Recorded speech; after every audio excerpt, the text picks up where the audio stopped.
Baik, assalamualaikum warahmatullahi wabarakatuh.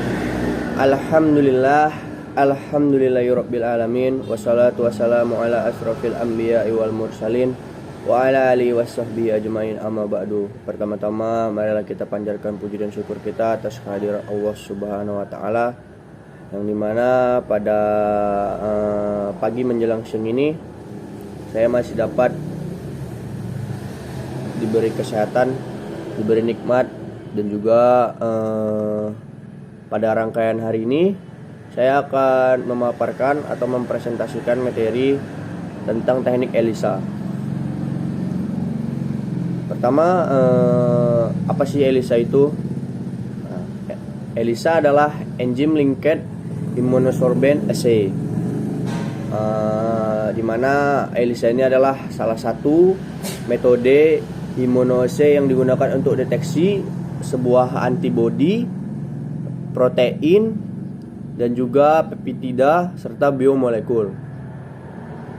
Di mana ELISA ini sangat membantu, apalagi waktu di zaman tahun 2020-2021, di mana di situ ada sebuah tragedi atau wabah virus corona yang menyerang satu dunia, di mana teknik ELISA ini sangat berguna pada saat itu, di mana ELISA ini membantu untuk melihat sebuah virus atau melihat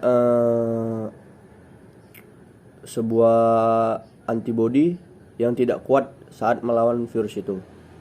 Selanjutnya ada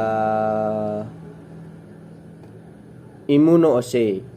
Immunoassay itu artinya adalah berasal dari kata imun atau secara imunologi, dan assay itu kemurnian suatu substansi atau jumlah konstituen dalam suatu campuran. Mana assay ini adalah sebuah campuran yang terjadi di dalam well itu seperti plate atau disebut dengan sumuran yang berjumlah 96. Selanjutnya ada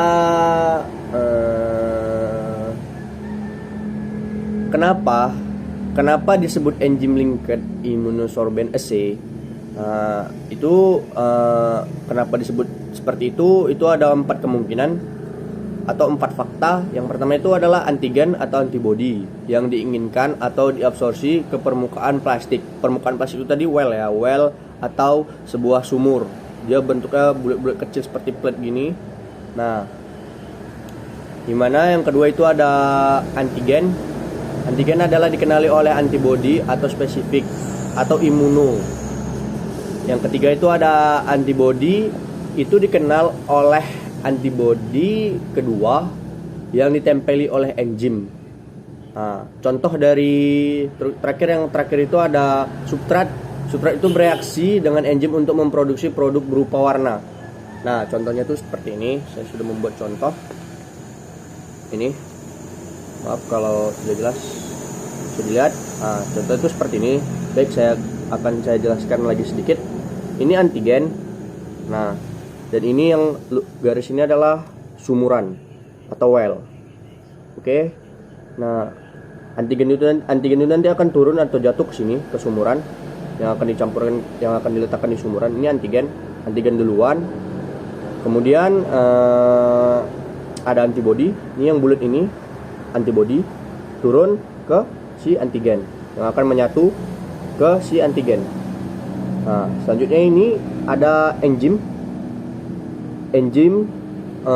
di mana antibodi ini nanti akan dilabeli enzim. Nah, ini enzim tadi yang bulat seperti ini turun ke antibodi. Nah, ketika mereka sudah menyatu, maka ada yang namanya substrat. Substrat ini tadi yang akan menyatu dengan enzim. Nah, maka jadilah produk ELISA seperti sebuah cairan warna. Itu akan terjadi ketika sudah melakukannya ada yang namanya alat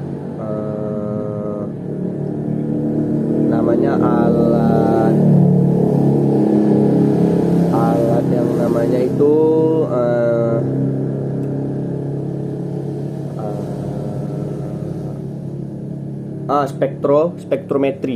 spektrometri itu. Di dalam alat itu nanti yang ada warna seperti itu. Sorry.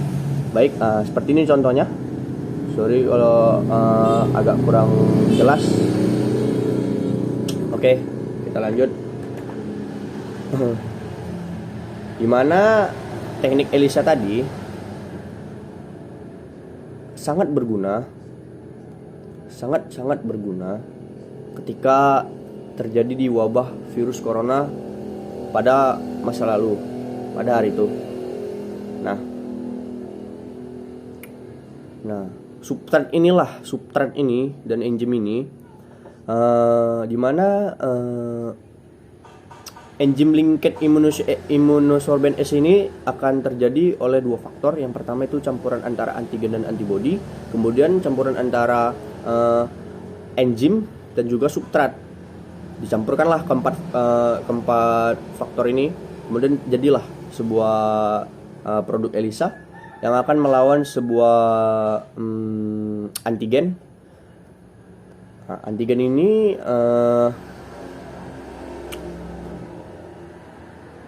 Antigen ini adalah sebuah virus atau bakteri, di mana antigen inilah yang menyerang imun para anak-anak atau orang-orang lansia, dan bisa menyebabkan virus atau bakteri yang terjerat pada diri mereka. Nah, antigen ini apapun bentuk yang asing bagi sistem imun kita yang dapat menyerang, misalnya seperti bakteri, virus, dan lain-lain. Baik, selanjutnya ada ELISA. Balik lagi ke ELISA tadi. Sorry, bentar. Nah, balik lagi ke ELISA tadi. Dalam pengertian sederhana, ELISA adalah sejumlah antigen yang tidak dikenal ditempelkan pada suatu permukaan plastik atau well, dan yang akan menjadi sebuah antibodi spesifik dicucikan pada permukaan tersebut sehingga akan berkaitan dengan antigennya. Kemudian antibodi ini terikat dengan suatu enzim, dan pada tahap terakhir ditambahkan substansi yang dapat diubah oleh enzim tersebut. Seperti contoh ini tadi. Ini adalah contoh teknik ELISA. Nah, seperti yang sudah saya jelaskan, contoh inilah yang akan menghasilkan sebuah produk ELISA. Selanjutnya ada komponen penting dalam immunoassay. Yang pertama itu ada antibodi.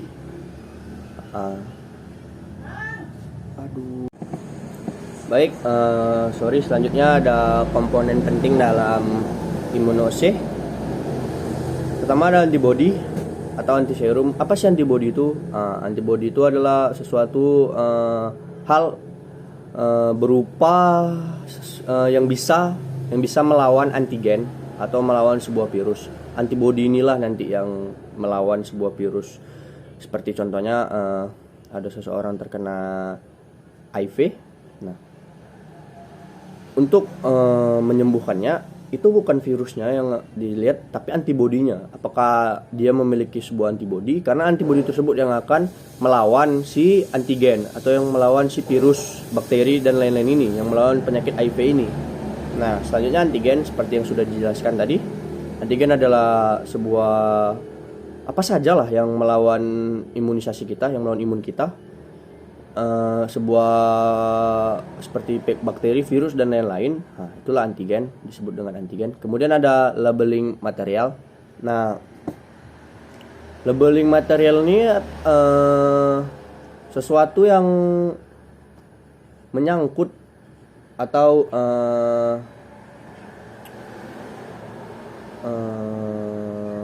apa ya kalau dibilang, sebuah seperti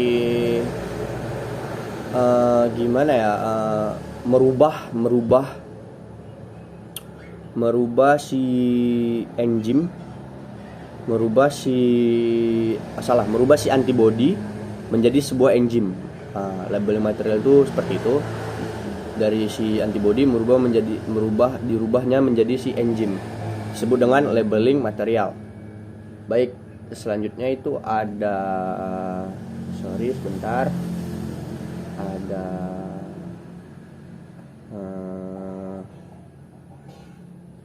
ada yang namanya si antibodi atau antiserum. Di sini saya akan menjelaskannya lebih spesifik lagi.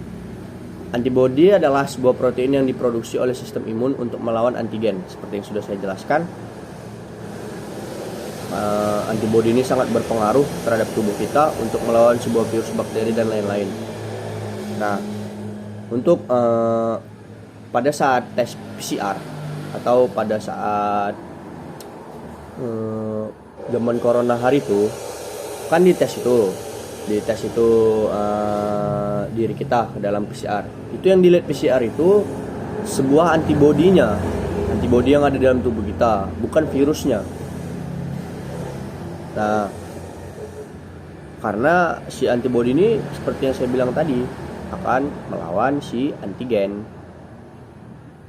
Nah, selanjutnya itu ada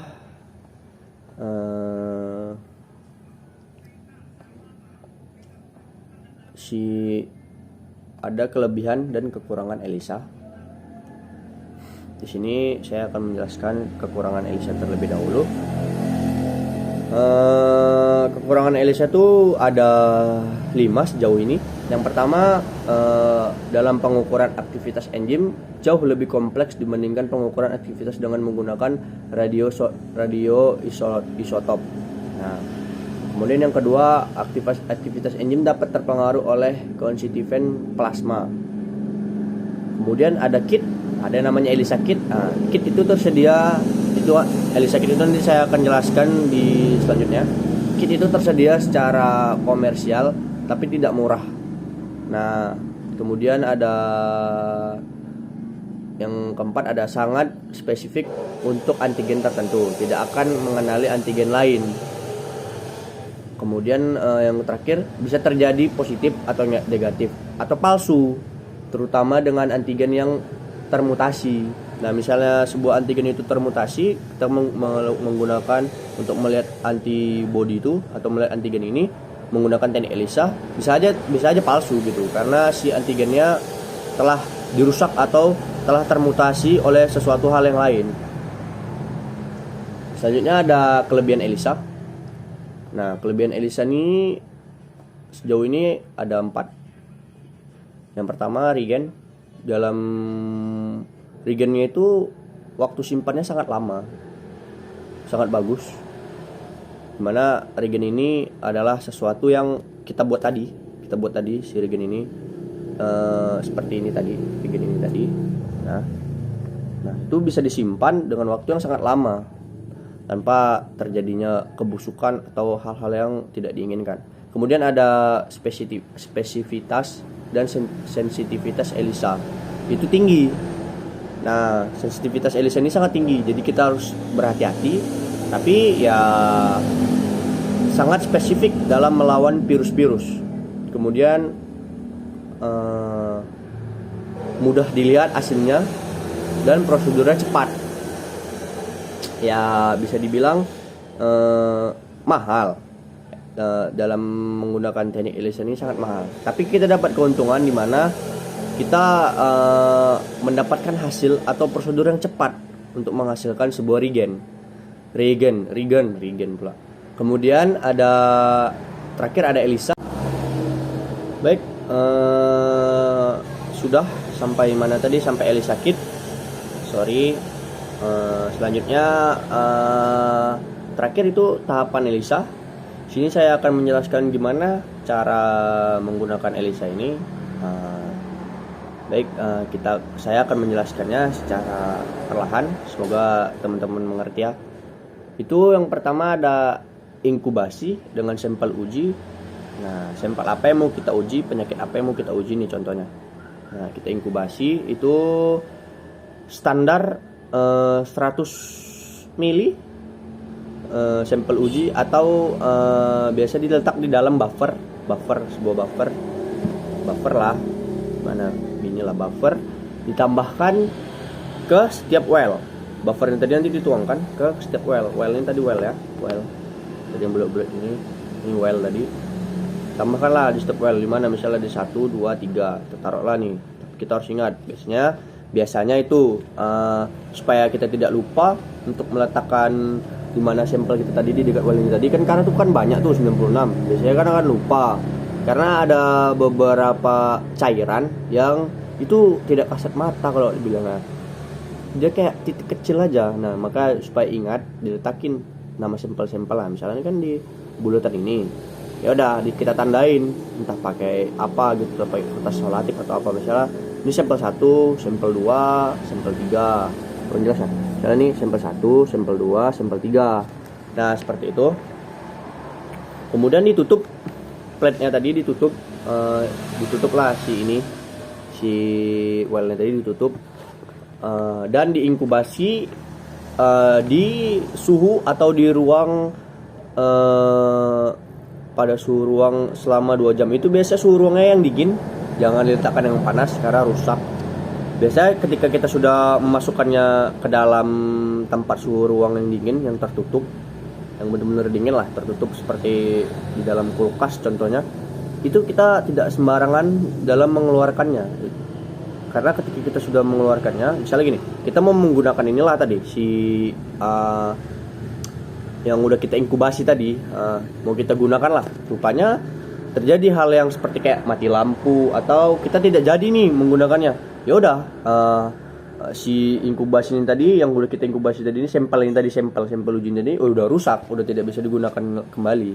Maka dari itu kita harus bener-bener biasanya kita harus menyiapkan sampel itu 2 tuh minimal, maksimalnya ya banyak, kalau bisa ya 2 minimal, karena ketika terjadi hal yang tidak diinginkan kita masih ada penggantinya.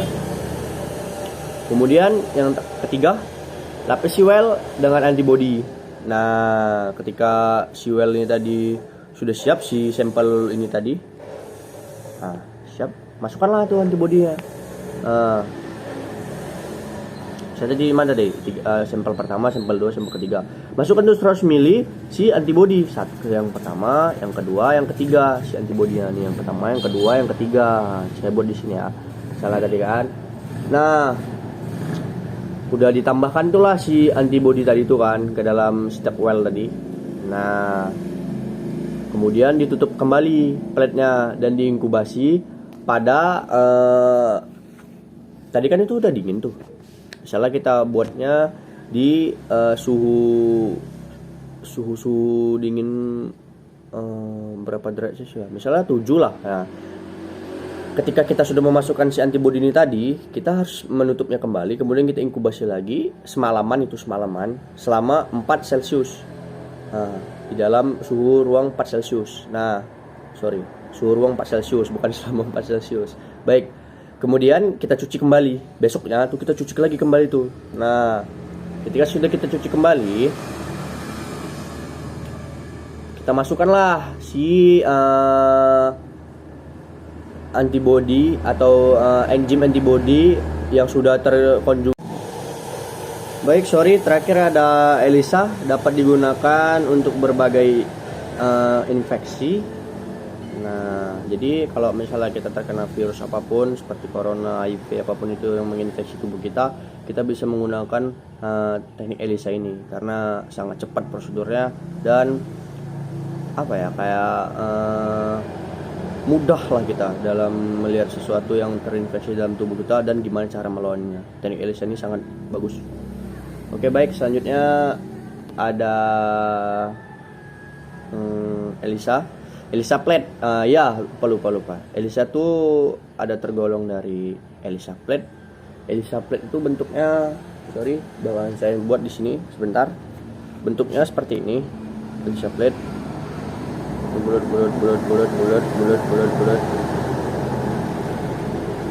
Bentuknya seperti ini. Jadi lihat ini ELISA plate. Nah, biasanya di sini saya buatnya sedikit ya. Bulat-bulatan ini sumur-sumurnya ini atau well-wellnya itu ada 96 biasanya di dalam ELISA plate itu. Nah, di dalam ELISA plate ini kita bisa menggunakannya dimanapun, di well manapun atau di sumuran manapun untuk melihat hasil-hasil dari penelitian kita nanti.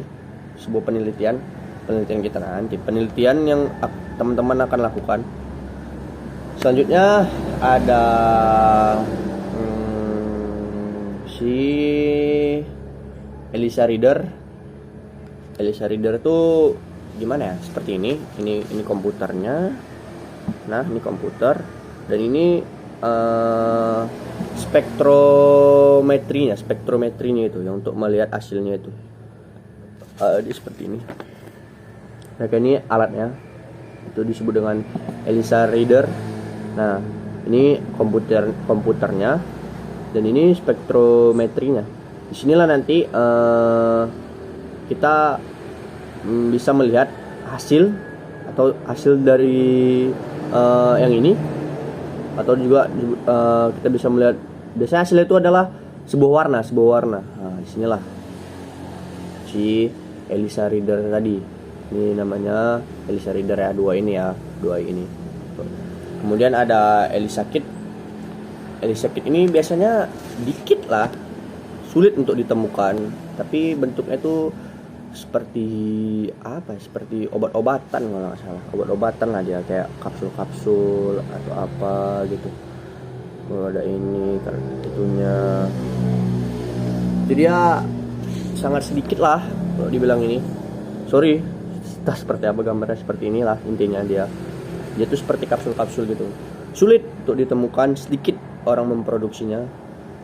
Nah, maka itu tadi si ELISA ini terletak di kekurangan si ELISA dalam produk ELISA ini.